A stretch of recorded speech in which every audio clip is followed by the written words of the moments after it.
এই মুহূর্তে কিন্তু শহরের বিভিন্ন জায়গায় কোথাও কিন্তু হাঁটু সমান জল, কোথাও বা অ্যাঙ্কেল লেন্থ জল রয়েছে। এবং এই মুহূর্তে আমরা যে জায়গায় দাঁড়িয়ে রয়েছি আনন্দপালি রোড।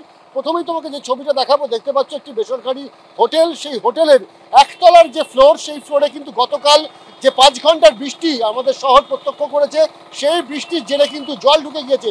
এই মুহূর্তে একেবারে পাম্প বসিয়ে সেই জল বের করবার চেষ্টা চলছে।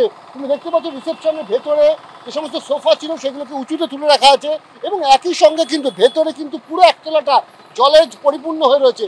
শুধুমাত্র যে আনন্দপালি রোডটা এমন অবস্থা তা নয়, সিআইটি রোডের একটা বড় অংশ জুড়ে কিন্তু এরকম জল রয়েছে, যে কারণে গাড়ি চলাচল সেটা কিন্তু এক পাশ দিয়ে হচ্ছে। ফলত যেটা মনে করা হচ্ছে যে যত অফিস টাইম এগিয়ে আসবে তত কিন্তু রাস্তায় যানজটের সম্ভাবনা বাড়বে, কারণ প্রত্যেকেই চাইছেন জল এড়িয়ে গাড়ি চালাতে। এবং এর উল্টো পাড়ের ছবিটা একটু দেখায়, আমার ক্যামেরা পার্সন শান্তনু দত্তকে বলবো দেখাতে।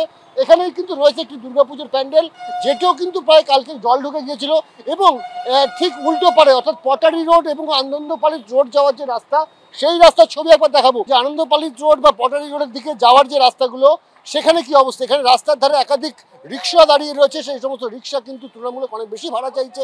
এবং এই মুহূর্তে আমরা দেখতে পাচ্ছি যে এখনো পর্যন্ত কিন্তু অ্যাঙ্কেল লেন্থের অনেকটা উপরে জল রয়েছে। যত ভেতরে যাওয়া হবে ততই কিন্তু জল বাড়বে, এমনটাই কিন্তু স্থানীয় বাসিন্দারা বলছেন। এবং তুমি দেখো যে এখানে কিন্তু বয়স্ক মহিলা থেকে শুরু করে যারা কাজে বেরোচ্ছে, নিত্য কাজে বেরোচ্ছে, প্রত্যেককে সমস্যার মধ্যে পড়তে হচ্ছে। ভরসা একমাত্র এখানে রিক্সা, এবং সেই রিক্সা করেই কিন্তু তারা আসছেন মেন রাস্তা অবধি।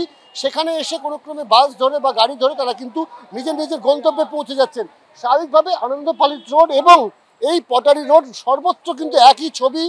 এবং সিআইটি রোডের একটা বড় অংশে সেখানে কিন্তু জল জমে রয়েছে।